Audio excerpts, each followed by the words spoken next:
Hey everyone, and welcome back to my channel. So today I have the best party member skills video, and this is a follow-up to my best party members video, which is linked in the description. And I thought that I had the best party members and the best party member skills. However, once reading all the comments and all your suggestions, I realized that I was wrong. So I went to the Blue V Club, I almost called it V Blue Club, and basically just went through and changed a few of the skills for a few of the party members based on some recommendations. Tested it out through Tartarus and was absolutely blown away by the results basically. And this is a culmination of all that information and data for you guys to use as you see fit. So if you enjoyed this video, definitely leave a like and subscribe. Helps the channel out a bunch. And we are on our way to 1,000 subscribers, guys. So definitely click that subscribe button for more Persona content and more JRPG content. Thanks. Alright, so yeah, basically, yep, I'm happy to admit I was wrong. Hopefully this is the pinnacle of all the videos that you'll need to watch for the best skills. And yeah, it's just a culmination of the best skills based on community input as well as my own personal input from playing the game.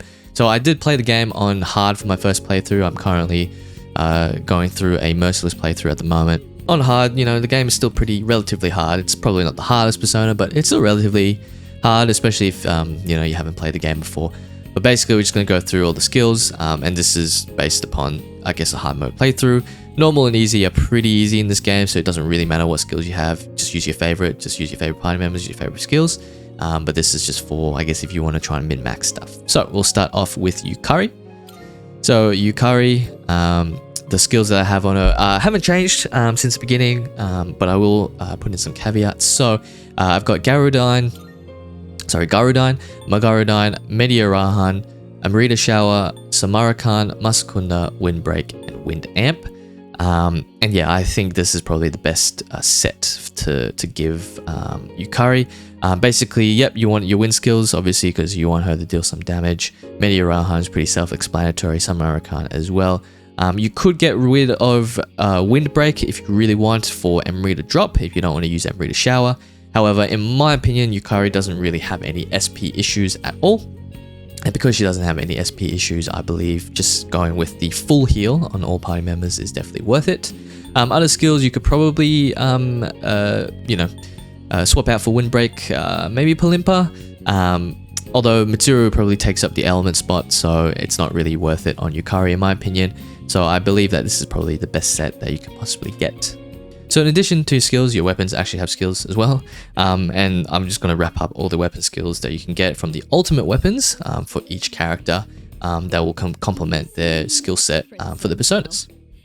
So in order to fuse any of these ultimate weapons, you will require Denmoon's Husk and or the Nihil Black model, both of which can be attained from Monad doors in the Adama block. So just go through, beat all the Monad doors and the Monad passage at the end. And then if you don't get enough, unfortunately you just have to redo Tartarus or come back another day in Tartarus. It resets all the Monad doors and you just go through again. What I highly recommend is you should be getting at least one per door. And if you're not getting at least one per door, definitely save your game, reset, redo the fight, and then, you know, hopefully you get it. If not, just reset and then rinse and repeat. So for Yukari, you've got the Quintessence Bow, which gives her auto concentrate. So basically at the start of battle, she'll just have a double dealing damage magic attack, which is really, really cool. And basically to get this ultimate weapon, you'll need a gold quartz and a ruby, as well as bull warrior horns. So in order to get bull warrior horns, you'll need to fuse the persona Chiyu. And Chiyu is the ultimate persona of the tower arcana, so rank up tower to max, fuse Chiyu, and then level Chiyu up, and then you'll get the bull warrior horns to get this weapon. Alright, so next we got Junpei Iori, and basically the same thing. I haven't really changed him much at all from the previous video.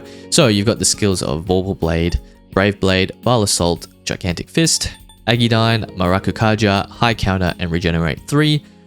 So I've seen a lot of people, instead of Regenerate 3, they have Shift Amp, but in my opinion, Shift Amp is not really that useful. You can't really guarantee that you're going to always shift to Junpei after a particular sort of moveset or weakness or a knockdown. However, you know, you can obviously replace Regenerate 3 with that. I do find that all these skills, especially because they're all high level slash strike and pierce skills, that eventually he does run out a lot of HP. I guess if you pair him with a healer, it's probably not a big deal, but Regenerate 3 definitely helps a little bit, especially because the Regenerate is percentage based. So you can really usually just get in another Vorpal Blade, for example, for another attack. But yeah, everything else is pretty stable. Very good damage dealing and physical damage persona. And yeah, you have all the physical abilities basically, and Maraku Kaja is pretty much a staple in the late game. So for Junpei, basically, you know, Junpei is a critting machine essentially, and all his skills are based around just dealing a lot of damage, but his theurgy, if you remember from my other video, it basically gets charged by dealing crits. So Masakado's katana is the best weapon for him, all stats +5 plus at pupil. At pupil just basically raises the critical rate of the user, and it's just a good skill to have on Junpei, and definitely makes his theurgy gauge charge more consistent. In order to get that, you need Emperor's Sake Cup, Gold Quartz, and Rubies. Once again, Gold Quartz, Rubies in Adama Block in Tylerus, and the Emperor's Sake Cup is what you get from Masakado, so you just need to rank up Masakado in order to get the fusion item, and then you can fuse Masakado's katana. So Akihiko is one that greatly changed my opinion about him based on you guys' comments, and there's a little to do with the mistranslation for his theurgy actually, or his gauge condition as well as his characteristics. So his gauge condition is after strengthening himself, his fighting spirit rises, and his characteristic is buff amp greatly increases the effects of buffs on self. So it's quite misleading because it sort of means that it sort of leads to meaning that you need to apply a buff on yourself on Akihiko's turn in order to get these two to proc. However, that is not the case. So for his gauge condition and characteristics, basically at the start of Akihiko's turn, as long as there is a buff on him, so it doesn't matter if it's cast from anyone else, it doesn't have to be from Akihiko himself, as long as there's a buff on him, these two will proc. Meaning that if you have an auto skill on one of your personas, basically you always enter the battle with that skill in hand. So for example, if you have Auto Motaru, basically you have Tarukaja on everyone, and if Akihiko goes in during that turn, that Auto Motaru is procced, his gauge condition will actually fill up quite significantly, and his buff amp will actually increase the effects of the buffs themselves. So when it comes to buff amp, it's actually, you know, it says increase the effects. So the effect is not the duration of the buff, it's actually the damage of the buff. So Tarukaja, in terms of a buff, is 40% additional damage, right? So when it buff amp procs based on whoever casts Tarukaja on Akihiko, as long as his turn starts and he has a buff on him, for example, in this case, Tarukaja, it will actually be an 80% buff. So you're actually essentially doubling the buff. So it goes with the same with Maraku Kaja as well as Masugu Kaja. So basically it doubles the effectiveness of it. So if your defense is an additional 40% defense, it will be 80% on Akihiko. And this basically means that as long as he has a buff applied to him, pretty much on duration of all the turns throughout a battle, he has one of the fastest charging theurgies in the game, and it's absolutely ridiculous. And that's sort of what makes him just really good. So if we go to his persona skills, as you can see, I've got the usual Zero Die, God's Hand, Masugu Kaja, Elect Boost, Elect Amp, Shock Boost, and Evade Ice. And basically the difference is I had Matarunda on Caesar beforehand, but in reality, if you use Masugu Kaja, it is much better considering the the effect that you get from his gauge condition as well as his characteristic. So yeah, I do believe that a lot of people are probably sleeping on Akihiko, just like me, to be perfectly honest, and that's purely based on sort of the mistranslation of his theurgy and gauge conditions. Basically, as long as he has a buff applied to him, and you can easily do that with any Auto Motaru skills in the late game, any of the group buffing skills, Masugu Kaja, Motaru Kaja, Maraku Kaja, and he even has Masugu Kaja himself, right? It will basically proc both conditions. So for Akihiko, I forgot to mention Akihiko and Ken both need Nile white models, which again, you get through Monad doors. I believe white models you can actually get through Haruba Monad passages as well. So just farm your way from Haruba all the way to Adama, and you should get some of these models. And for Akihiko, his ultimate weapon is Evil Gloves, which is a funny name. It basically gives him Auto Heat Riser, which basically means that, what I was saying before, he procs everything on turn 1, guys. And then he charges the energy like 90% pretty much. And then, you know, his buff duration gets extended for all 3 buffs as well, guys. Heat Riser, he gets 80% damage increase, 80% defense increase, and 80% accuracy and evasion increase. It is insane. So definitely get this one if you can. And to get it, you'll need gold quartz and rubies. So farm those in Adama block, and then you'll need Mara's head, which means you'll need to fuse that interesting persona called Mara, which is of the Tower Arcana, but you don't need anything special for him. It is a special fusion, however, so just keep that in mind. And then yeah, just fuse Mara. Yep, you see it there, Mara's head. Good on you, Akihiko. So moving on to Mitsuru. Nothing has really changed from Mitsuru either. We got Diamond Dust, Mabufu Dine, Eerie Sound, Concentrate, Marakunda, Ice Break, Ice Boost, and Element Boost. Now I have seen a lot of people go straight into just the freeze element or just the ice element and replacing Eerie Sound with freeze boost. Yep, it can definitely work. However, I have found that Eerie Sound plus element boost is quite consistent, and it's really good for mobs. If you're looking for single target damage, definitely replace this with freeze boost 100%. But I think realistically with Concentrate, Ice Boost, and Diamond Dust, there's not, in my opinion, there's not really an additional requirement for freeze boost, considering that most of the late game bosses you can't, you know, you're not even going to freeze them too much anyway. So if you're just looking from a mob perspective or just a regular enemy perspective, Eerie Sound is definitely more consistent, and it can distress foes, and then you can hammer them with double damage. So for Mitsuru, basically her ultimate weapon is Kokuseki Senjin, and it has all stats +5 plus magic ability. Again, magic ability charges 25% on the additional damage for any non-almighty attacks. Requires gold quartz and rubies from Adama block, as well as a black pillar shard.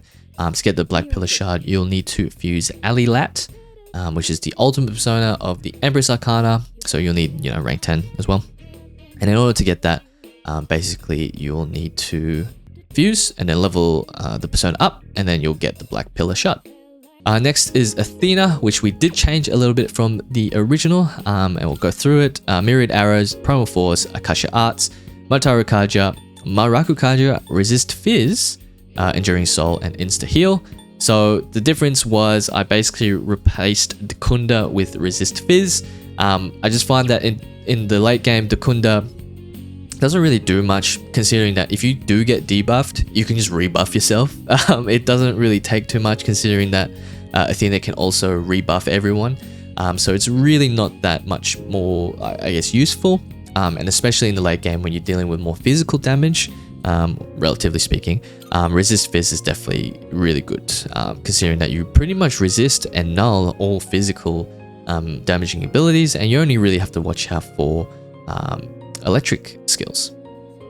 So for Aigis, the ultimate weapon is Metatronius, and it provides all stats +5 plus Arm Master, and this is just super good. I highly recommend getting this one, because Arms Master basically reduces the HP cost of all physical attacks, and because Aigis is a physical damage dealing machine, it's pretty self-explanatory. So it's great to have, and super useful as well.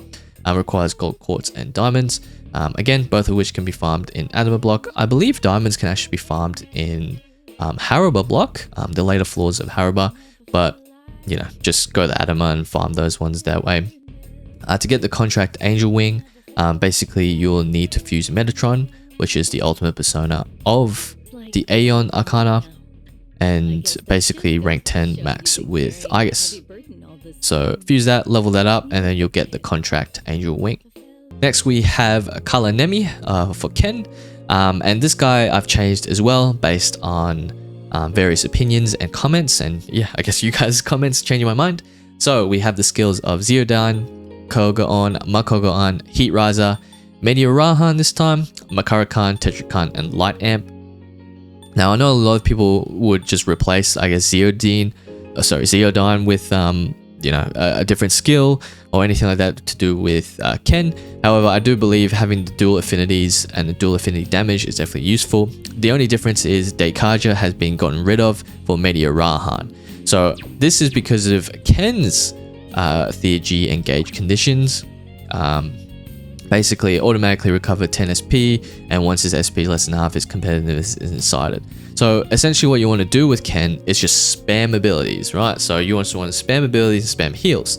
So Ken actually ends up becoming a really good utility person because you can basically heal everyone, which costs a lot of SP. You can Tetrakan and Makarakan someone, which costs a lot of SP. And you essentially can recharge his gauge condition while also restoring SP. And it essentially becomes like an infinite loop in a sense. Well, obviously an infinite diminishing loop, but in a sense a loop. And then you get the big one, which is divine intervention, which revives party, fully restores HP, and will reflect one attack for everyone in the party. So essentially, if you have, Mediarahan instead of Dekaja, he just becomes more utility based. So if you need a heal, you just use Mediarahan, right? And you can heal everyone to full.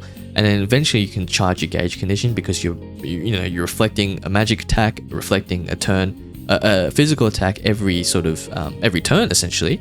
And then once you charge your Theurgy, you use divine intervention. His SP will drop below half regardless because of how high SP costs the skills are. And then you can just basically keep recharging your Theurgy essentially, and then you'll essentially have divine intervention up pretty much like very often. In which case, yeah, it's a mega heal, reflect one attack, and it's super useful, especially in pinch moments. So I think with Ken especially, I think Mediarahan is just good. So he can basically become your secondary healer, or you can even use him as his main healer. I did see a few of the comments use him as his main healer. But yeah, he's just good utility, good damage. Light Amp is pretty much staple in my opinion, considering that he's the light damage dealing persona. But yeah, I think Mediarahan and him just becoming a pseudo healer and utility person works much better for him than what I previously had, which is Dekaja. Because if you're going to debuff or remove the buffs on the boss, for example, or an enemy, you may as well just debuff them with debilitate, right? Alright, for Ken, his ultimate weapon is Panaka, and it gives it 100 HP and 100 SP. And yeah, more SP for Ken just means more spell spamming, and more spell spamming just means more opportunity to get below half, and just charge his Theurgy. So all around pretty good. Gold Quartz and Ruby, and you'll need Destroyer's Drums. In order to get Destroyer's Drums, you'll need to fuse the persona Shiva. There's a special fusion that requires 2 specific personas in Rangda and Barong. And then once you fuse her, basically, just level her up, and then you get Destroyer's Drums, and you can get Panaka. And last but not least, we have Cerberus. So basically, we have the skills of Aegon, Maegon, Maragidon, Timber Slash, Debilitate, Masukaja, Fire Amp, and Dark Amp. And I only really swapped out, I think it was Rebellion for Fire Amp, because I kind of realized, and a lot of people also pointed this out, that Rebellion doesn't really do much, because, especially considering that I'm just building personas with innate crit, so you don't really need Rebellion to do innate crit, I guess. In which case, Fire Amp is much better because now you have dual affinities of Dark and Fire. So for Koromaru, Vajra is the ultimate weapon for him, and basically it gives all stats +9 plus Alley Dance. So Alley Dance basically halves the hit rate of incoming attacks for Koromaru. Again, super useful. It's just good to have an attack 410, by the way, guys. 410 on most of these. Anything is basically +400. He's super useful. Requires gold quartz and diamonds as well, which are easy to farm than rubies, thank god. But again, Adama block and later bits of Haruba block, you can definitely get those ones. And to get the Carnage King's gear, you'll need to fuse Asura of the Sun Arcana, which is max rank Sun. So you need to get max rank with Sun to be able to fuse Asura. Fuse him, level him up, and then you'll get the Carnage King's gear. And I should also mention Fuuka, I guess, as well. So these skills are basically just all level up skills. There's not really any best skills for Fuuka. However, Tartarus Search is really good for finding those greedy shadows, which I'll do a video about. And then Sylphid Aura as well increases party's attack, defense, and accuracy in the next battle. So especially in the new Game Plus playthrough, when you know the next battle is coming, or floor bosses, for example, when there's like, oh yeah, there's a powerful enemy up ahead, use this, super good. And then yeah, you'll just get a free buff at the beginning, and you don't have to spend a turn buffing yourself. So that's it for my guide on the best skills for each party member. So keep in mind that these are basically your maxed skills towards the late game. And usually when you go into the mid game or whatever, you just want to make sure that you keep some of those skills and not get rid of the other skills. However, once again, you can go to the Blue V Club, spend a night there, and basically you can relearn any of the skills that you previously forgot. So it makes it an easy way to do it, especially when you're in the late game, when you can, start having some free days during the day when you complete social links and maxed out everything. You can spend one of your days doing that, and you can get some of the best skills as well for your late game content. So thanks for watching, everyone. I really appreciate it. Please don't forget to consider liking and subscribing the video. Definitely helps out a lot, especially if you enjoyed these informative guides. And definitely let me know down in the description. And definitely let me know down in the comments below what more you want to see about Persona 3 Reload. Alright, that's it for me today. I'll catch you guys in the next video.